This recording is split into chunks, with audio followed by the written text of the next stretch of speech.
Сәлеметсіздер ме?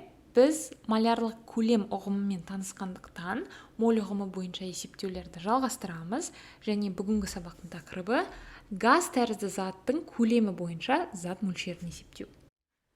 Кез келген газдың қалыпты жағдайдағы малярлық көлемі 22,4 литр мольге тең. Немесе 1 литр 1 дециметр кубке тең болғандықтан, біз оны 22,4 дециметр куб бөлінген моль деп жаза аламыз. Ал литрді миллилитрға айналдырсақ, малярлық көлемді 22,400 миллилитр бөлінген моль деп жаза аламыз. Бұнда қалыпты жағдай деп біз 1 атмосфералық қысым, немесе бұл 101,325 килопаскальға тең, температура 273 кельвин немесе 0 градус Цельсиус. Егер бізге газдың қалыпты жағдайдағы көлемі белгілі болса, онда зат мөлшерін табу үшін біз берілген көлемді оның малярлық көлеміне бөлеміз. Ал енді өлшем бірлігі бойынша көлем литр немесе дециметр кубпен берілуі мүмкін, және олар бір-біріне тең, жаңа айтқандай. Зат мөлшерін табу үшін жаңағыдай біз көлемді малярлық көлемге бөлеміз. Көлемнің өлшем бірлігі литр болуы мүмкін. Малярлық көлемнің өлшем бірлігі литр бөлінген моль. Мұнда алымы мен бөлімі де литр мен литр қысқарады.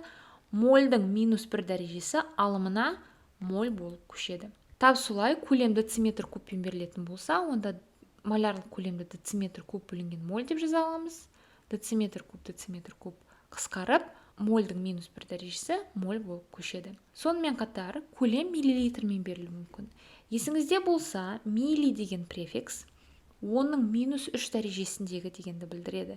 Яғни миллидің орнына оның -3 дәрежесіндегі литр деп жаза аламыз. Сонымен қатар 1 миллилитр 1 сантиметр кубқа тең екен. Егер көлем осылай миллилитрмен берілетін болса, онда алымындағы литр мен бөліміндегі литрді қысқартып, мольдің -1 дәрежесі алымына моль болып көшеді.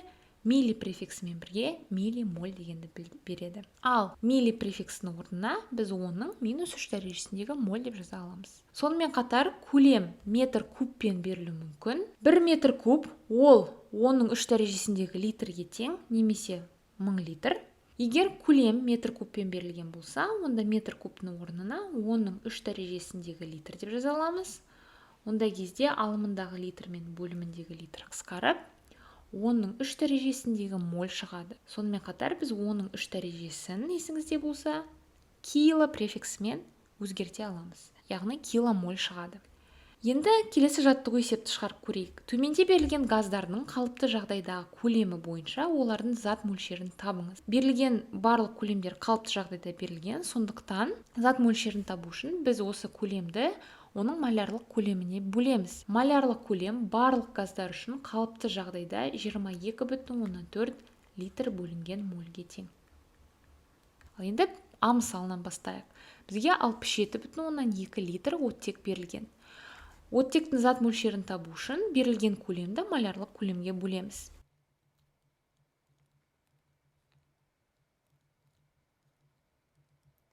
Литр қысқарады, 67,2-ні 22,4-ке бөлсек 3 шығады, және өлшем бірлігі моль. Келесі мысал, бізге 2,124 дециметр куб хлор берілген.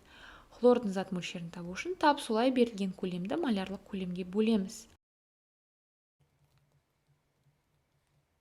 Малярлық көлемнің өлшем бірлігі ретінде дециметр куб бөлінген мольді қолданамын. Дециметр куб қысқарады. 2,124-ті 22,4-ке бөлсек 0,1 моль шығады. 224 литр көміртек монооксиді берілген. Тап солай берілген көлемді малярлық көлемге бөлеміз.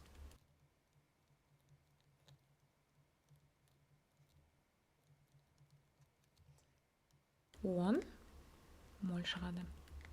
Енді соңғы екі мысалдарда көлемнің өлшем бірлігі литр немесе дециметр куб емес, сондықтан назар аударыңыз. Д мысалында бізге 4,48 метр куб аммиак берілген.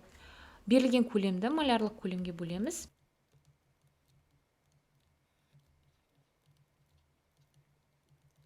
Көріп тұрғандай, алымында бөлімде көлемнің өлшем бірлігі бір-бірімен қысқара алмайды. Сондықтан 1 метр кубтың орнына, есіңізде болса, 1 метр куб 10-ның 3 дәрежесіндегі литрге тең. Сондықтан метр кубтың орнына мен 10-ның 3 дәрежесіндегі литр деп жаза аламын.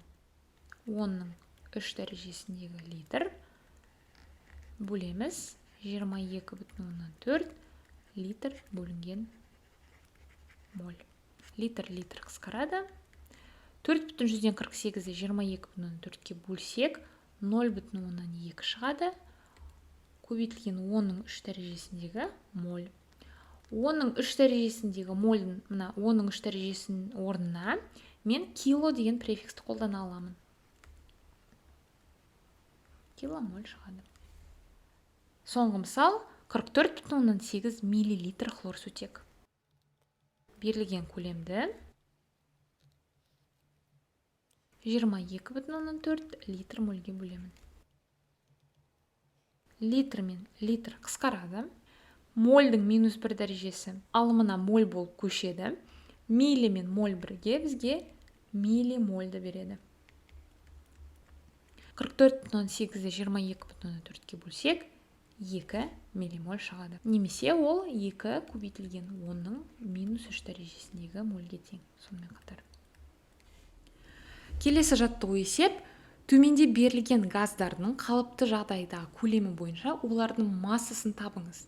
Газдардың көлемі және массасына не ортақ? Дұрыс, зат мөлшері.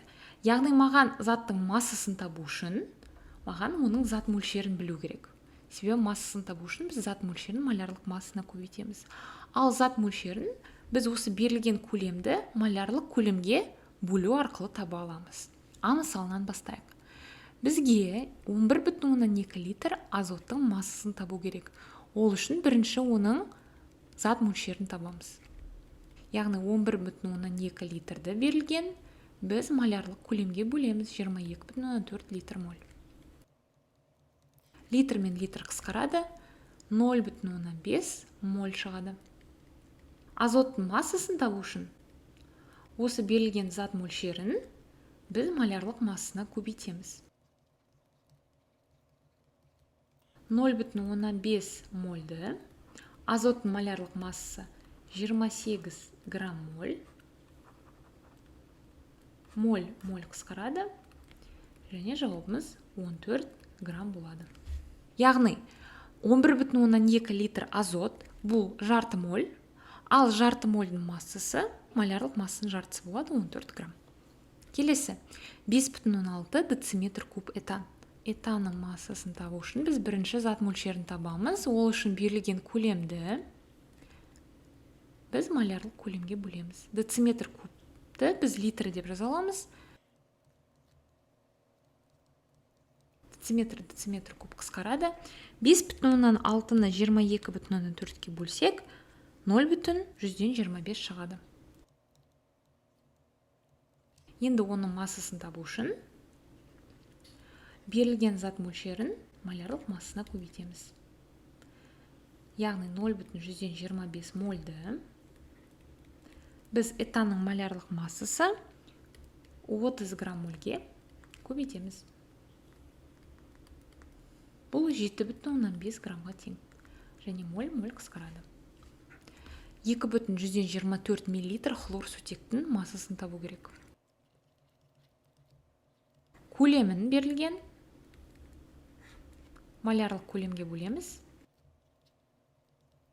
Литр қысқарады. Милли және моль бізге миллимольді береді. 2,124-ті 22,4-ке бөлсек 0,1 миллимоль шығады. Енді оның массасын табу үшін біз осы зат мөлшерді 0,1 миллимольді оның малярлық массасына көбейтеміз. Бұл 36,5 грамм мольге тең.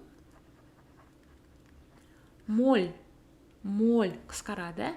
Милли және грамм бізге миллиграммды береді. 0,1-ді 36,5-ке көбейтсек 3,165 миллиграмм шығады.